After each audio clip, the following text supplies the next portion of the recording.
Hey guys, welcome to my channel, or welcome back if you were here like a year or two ago. I'm Amanda, but you can call me Eamon. Yeah, I had this channel like starting to set up a little bit like a year or two ago, but I got really busy and stuff, and I wound up graduating early. So I wound up stopping YouTube for a little bit, but still having the inspiration to do it. I'm here again. Which is really weird because I think I was wearing the same shirt in one of my videos from like back then. Anyways, so a little update. Like, yeah, I did graduate early, earlier than expected. I have a new job, which is really great. It's a really good job. I'm actually looking for other stuff. I'm trying to go into acting, so yeah. And then I'm a writer, which I've been a writer, but, just more so of a writer. So, yeah, a little life update about, and I'm 18 now, so there's that. But yeah, other than that, there's not really much that I need to update on, I guess. But anyway, so today I thought I would read y'all some creepy facts that I found online. And it's really weird because I didn't know a lot of these, and so seeing it, it's like, what the, yeah. So one of them is that there's actually an ancient book full of weird symbols that nobody can really translate, and they apparently have been trying to translate this book for years, and I mean like years, like decades and stuff. It's really crazy. It's like called probably not going to be able to pronounce this right, y'all.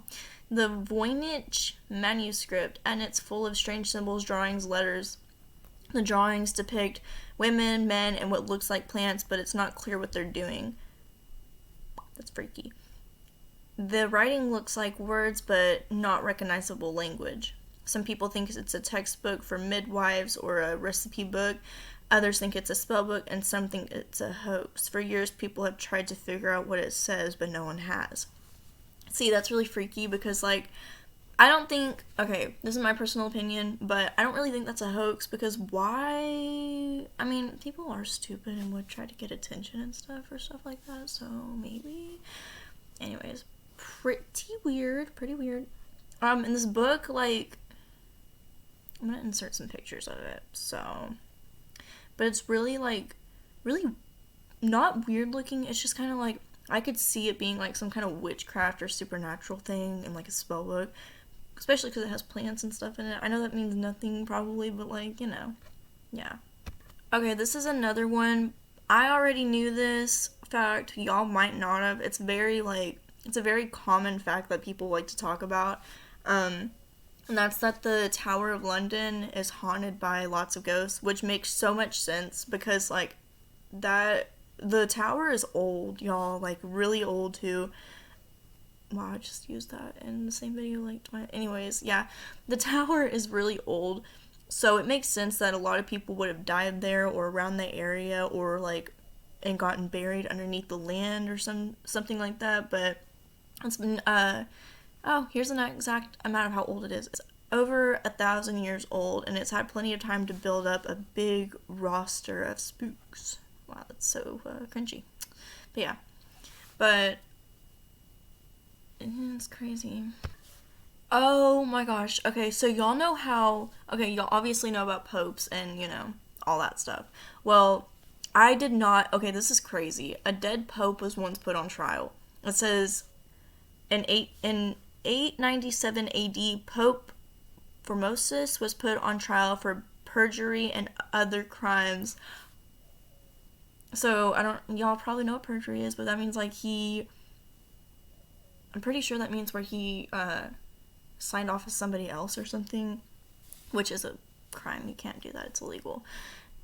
So if you're gonna go to school and try to get out of PE, just remember that you're committing a crime when you sign your parents' names to get out of it.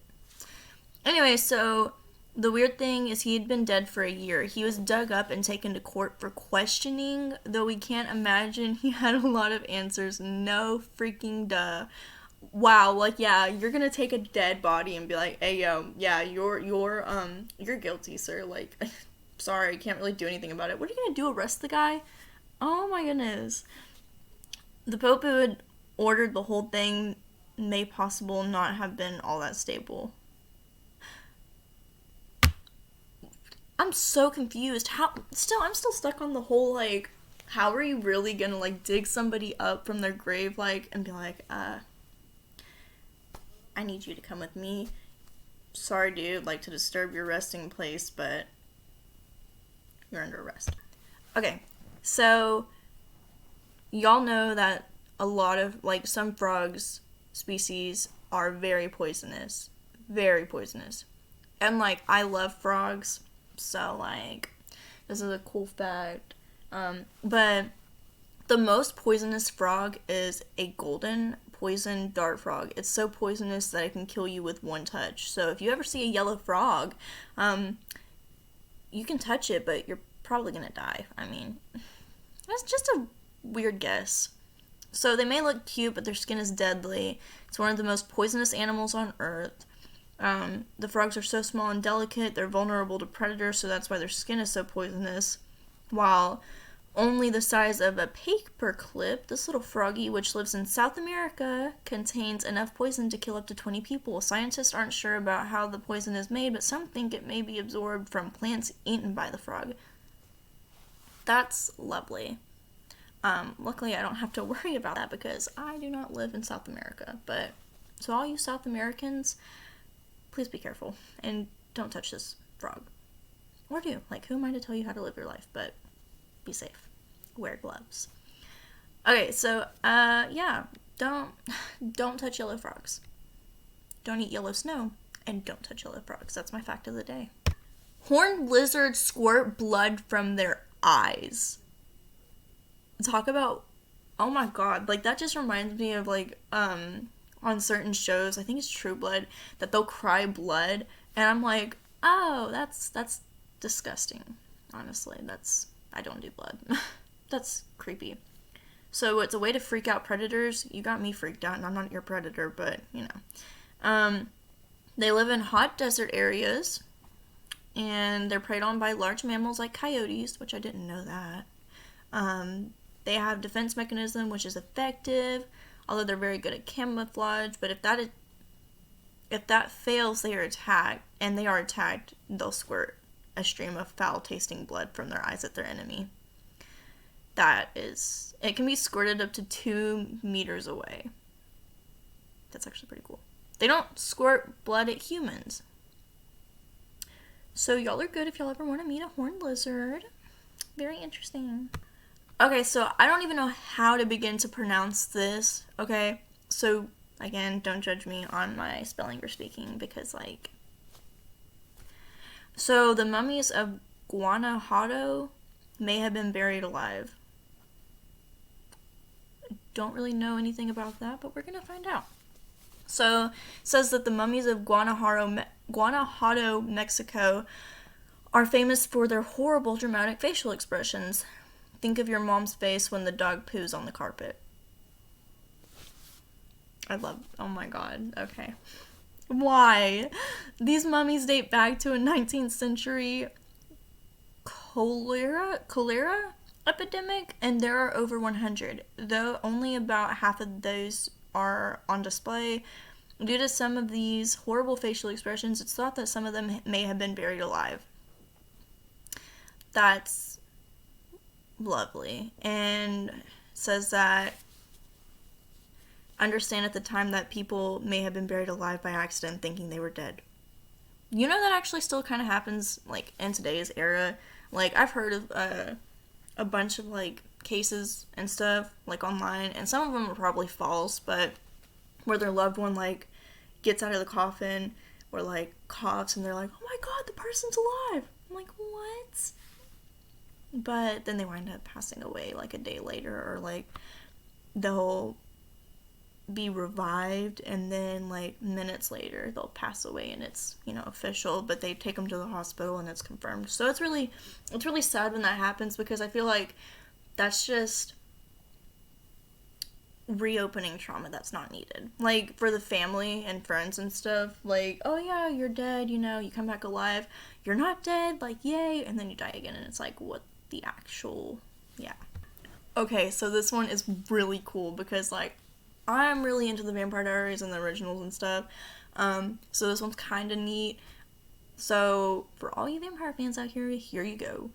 There was a vampire scare in America in the 19th century. I can't believe that. I mean, I can, but, like, crazy.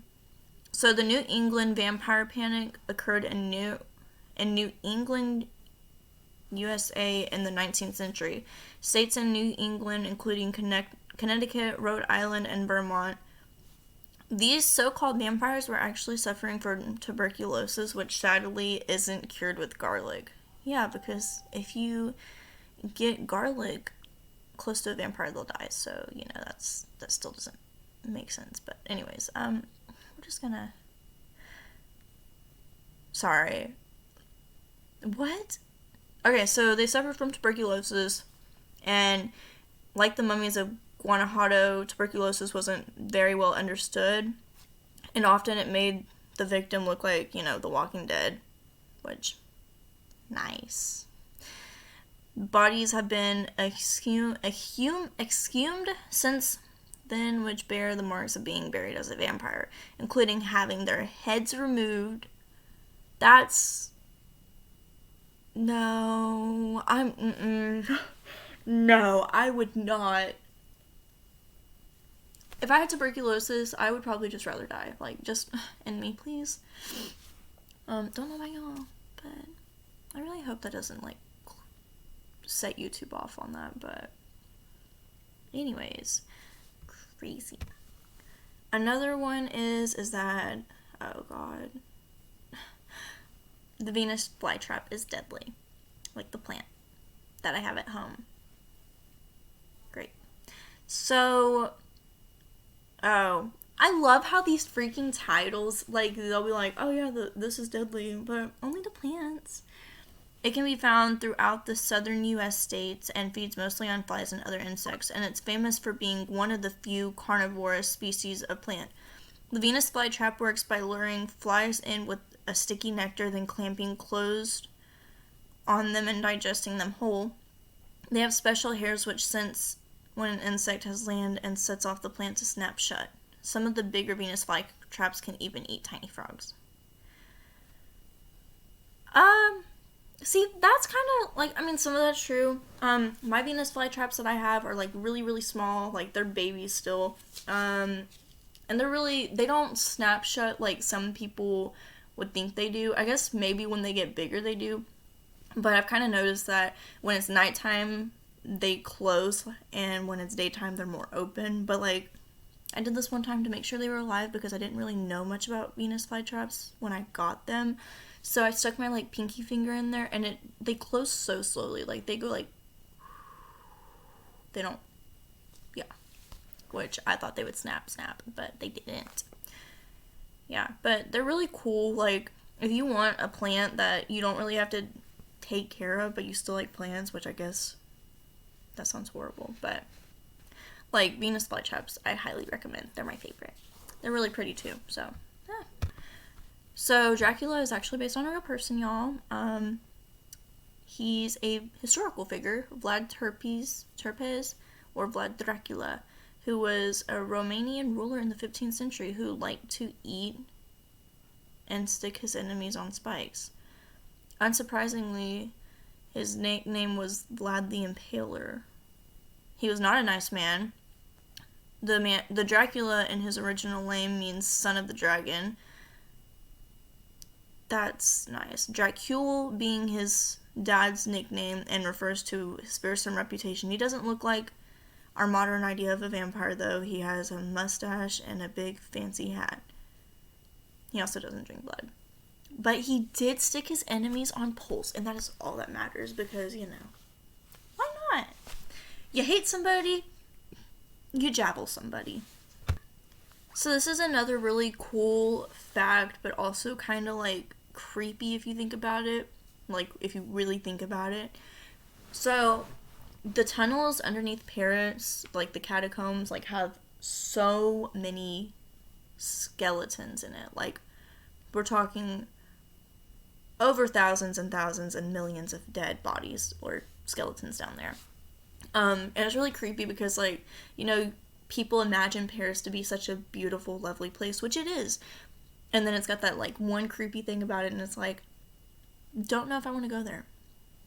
Yeah. But, so the graveyards were getting full in the 18th century, which caused to overcrowding and the spread of disease, and the solution that they had was to dig up all the old bones and store them in underground tunnels beneath the city. And that's what, you know, catacombs are like underground, like, graveyard type things, but, and they house bones of millions of people. Like, it's crazy. I mean, the tunnels themselves date back much longer. So, like, you know, there's more than millions of bodies back down there. There's probably over 2 million bodies because of the fact that these tunnels have been around for so long, so people could go and make arrangements and stuff, and they're in elaborate patterns and designs in the tunnels, and they stretch for over kilometers. And you can even visit them if you want to. That would be a really cool thing to do. Actually, I might do that one day. The catacombs get about 500,000 visitors each year, so I'm not weird for doing it. I really want to do that now. So I'm kind of, I do a lot of weird things, right? You know, decorate with some weird things and just do a lot of weird things because I'm a weird person. Who isn't? And this one kind of gets me. So people used to put cat mummies on their walls. Cat mummies. And mainly in Europe. And it was custom to place the body of a dead cat not even on the wall, into their walls of a new house for luck. Mummified cat remains have been found in several old buildings, including pubs, which, aka kind of like a bar. Cats have been seen as lucky or superstitious by lots of different cultures for thousands of years, including the ancient Egyptians, who considered them very special. Mainly the naked cats were very special. Other items found inside walls include shoes, magical carvings. But, yeah, I don't understand what's so lucky about a dead cat in a wall. If anything, that's just kind of... It's unsettling. Like, hey guys, welcome to my new house. So this is, like, my TV. This is my, like, living room. Oh. And that's my dead cat. You have a dead cat? For what? For what? Why do you have a dead cat? Well, you see, the Egyptians considered them very lucky, so I have a dead cat in my wall. But why? I don't know, man. It's just what they said to do. Like, it gave me luck, okay? And what kind of luck is that by putting a dead cat in your freaking wall? You know, I really don't know, but it does save me on cat food, so there's a plus. Anyways, guys, that's all for today. I will be trying to post weekly, now that I have more free time. So I will see y'all in the next video, and please stay safe. I love you guys, and bye.